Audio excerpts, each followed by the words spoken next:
Assalamualaikum warahmatullahi wabarakatuh. Anak-anakku sekalian dimanapun kalian berada, bagaimana kondisi kalian hari ini? Semoga kalian sehat semuanya ya, dan Allah senantiasa melindungi kalian. Amin, amin ya rabbal alamin. Anak-anak, hari ini kita akan belajar tentang perbandingan berbalik nilai.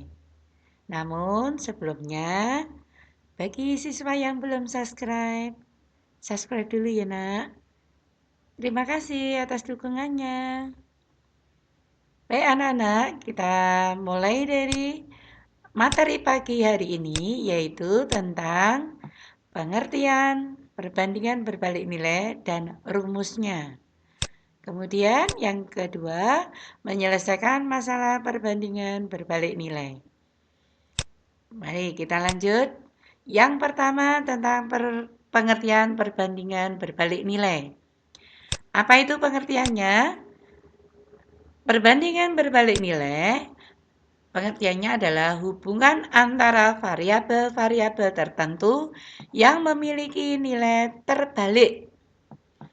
Contohnya, kita perhatikan di bawah ini. Hubungan antara waktu tempuh kendaraan dengan kecepatannya. Jadi kalau waktu tempuhnya itu sedikit, maka kecepatannya banyak atau semakin cepat. Nah, ini yang dinamakan berbalik nilai. Ini kecil, kecepatannya membesar. Begitu juga kalau waktunya besar, maka kecepatannya kecil. Ya, kita lihat lagi nomor 2. Hubungan antara jumlah pekerjaan dengan waktu untuk menyelesaikan suatu pekerjaan. Ini pun berbalik ya. Jumlahnya pekerja sedikit, maka butuh waktu banyak.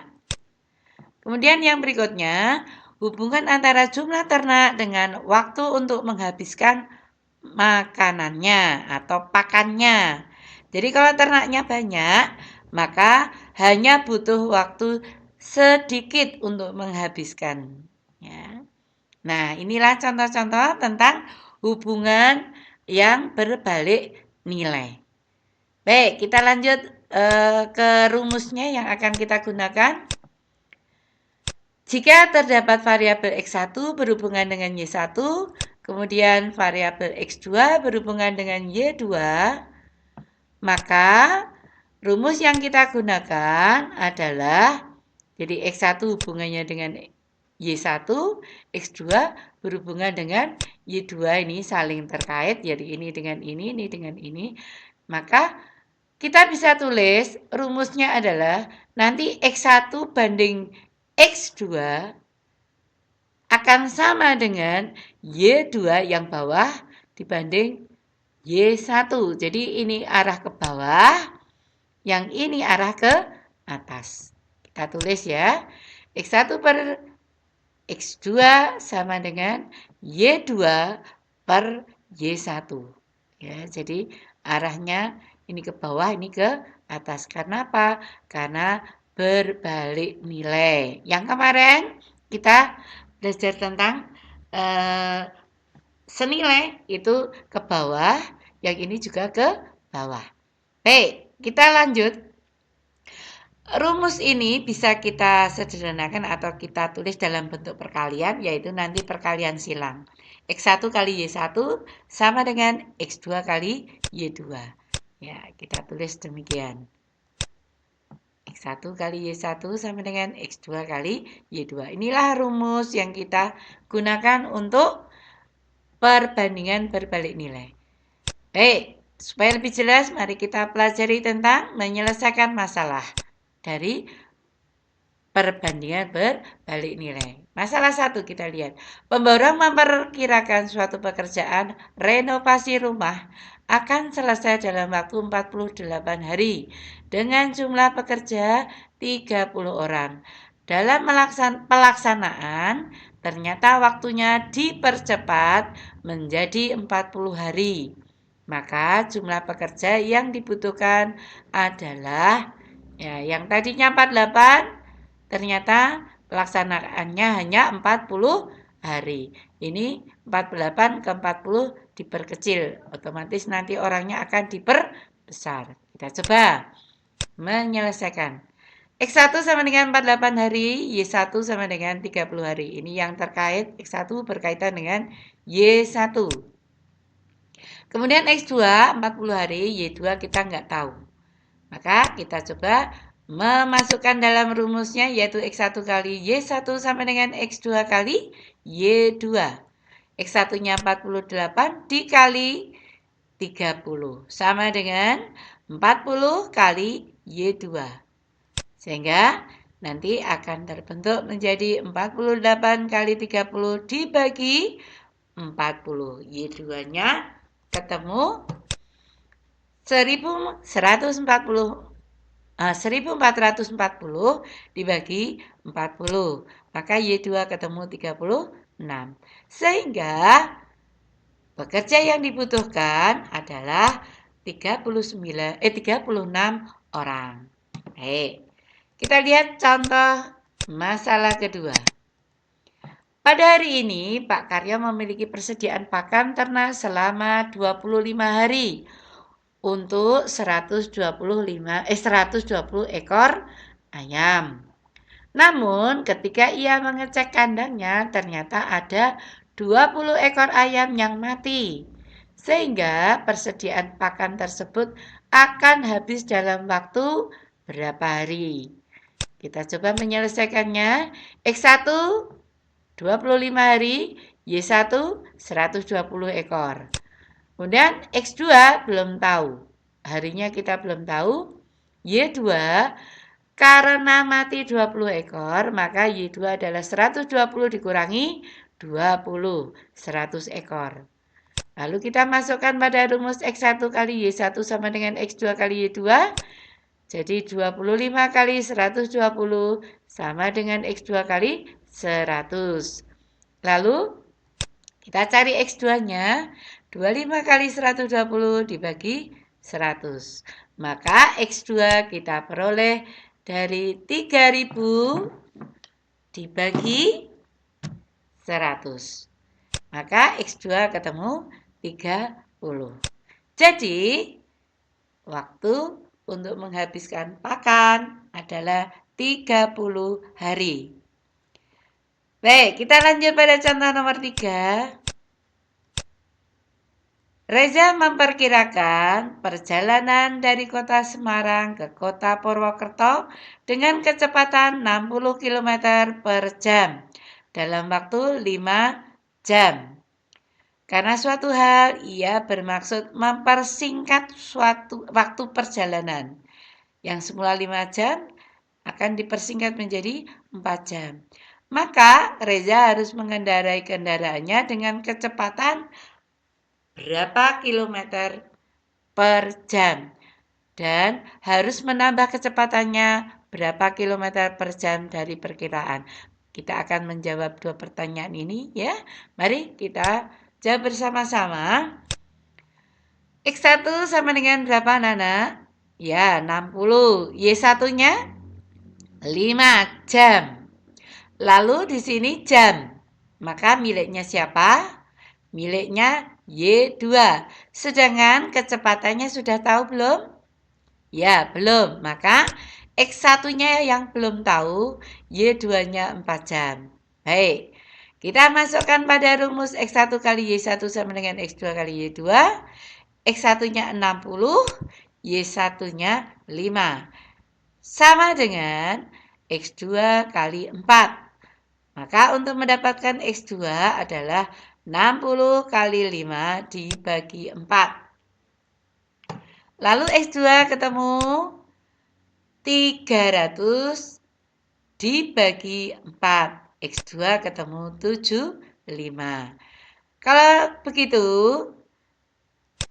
kita jawab pertanyaan ini. Reza harus mengendari kendaraannya dengan kecepatan berapa? Kecepatannya adalah 75 km per jam. Ya, karena 4 jam maka dia semakin cepat dibanding yang 60. Lalu harus menambah berapa kecepatannya? Nah, dari semula berapa? 60. Maka tambahannya adalah 75 dikurangi 60. Jadi tambah berapa? 15 km per jam. Baik, itu contoh nomor 3. Kita lengkapi lagi sampai contoh nomor 4 supaya kalian lebih bisa memahami. Contoh nomor 4, seorang pemborong memperkirakan suatu pekerjaan akan selesai dalam waktu 42 hari dengan pekerja 30 orang. Setelah dilaksanakan 24 hari, ya ini jadi perkiraan tadi langsung dilaksanakan 24 hari. Pekerjaan berhenti 6 hari. Agar pekerjaan sesuai perkiraan, maka diperlukan tambahan sebanyak berapa pekerja. Mengapa harus tambah? Di sini ada berhenti 6 hari. Secara otomatis pekerjaannya kalau berhenti dan targetnya sama, maka orangnya harus ditambah. Baik, kita selesaikan bersama. Rencana 42 hari dilaksanakan 24 hari, berhenti 6 hari. Maka X1-nya ya, karena sudah dilaksanakan 24 hari, otomatis 42 tadi kita kurangkan 24 hari. Yang tersisa tinggal berapa hari? Ya, yang tersisa tinggal 18 hari. 18 hari itu orangnya sama dipekerjakan oleh 36 orang. Lalu X2 itu ini ada berhenti 6 hari. Maka sisanya tadi 18 hari harus dikurangi berapa? 6 hari dikurangi berhentinya. Jadi X2 adalah 18 dikurangi 6. Tinggal 12 hari. Jadi yang semula sisanya 18 hari dikurangi berhenti. Sekarang tinggal 12 hari. Lalu kalau 12 hari maka Y2-nya berapa? Ya, orangnya butuh berapa? Begitu ya. Baik, kita masukkan dulu pada soal pada rumus perbandingan berbalik, yaitu X1 kali Y1 sama dengan X2 kali Y2. X1-nya 18, kemudian Y1-nya 36. Sama dengan 12 kali Y2. Berarti Y2 kita peroleh dari 18 kali 36 dibagi 12. Maka Y2 sama dengan 648 dibagi 12. Y2 sama dengan 54. Sehingga ini pertanyaannya ditanyakan adalah tambah berapa? Tambah berapa? Maka kalau kita menghitungnya bagaimana? Semula berapa orangnya? 36. Sehingga ketika dia tinggal 12 hari dibutuhkan 54 orang. Berarti ya selisihnya 54 dikurangi 36. Maka dibutuhkan tambahan 18 pekerja. Nah anak-anak, inilah materi pada hari ini. Sudah ada 4 soal, semoga bisa kalian pahami, bisa kalian ambil pelajarannya, lalu kalian bisa berlatih dengan latihan mandiri. Supaya apa? Supaya apa yang kalian pelajari hari ini bisa terserap secara maksimal ya. Kalian bisa berlatih di sini ada 5 soal. Silakan nanti kalian pelajari, kalian kerjakan. Jika kalian ada yang belum paham, bisa kalian ulang-ulang ya. Semoga apa yang kita pelajari, apa yang Bu Yani sampaikan bisa bermanfaat bagi kalian. Dan saya akhiri pelajaran pada hari ini. Terima kasih. Salam sehat dan tetap semangat. Wassalamualaikum warahmatullahi wabarakatuh.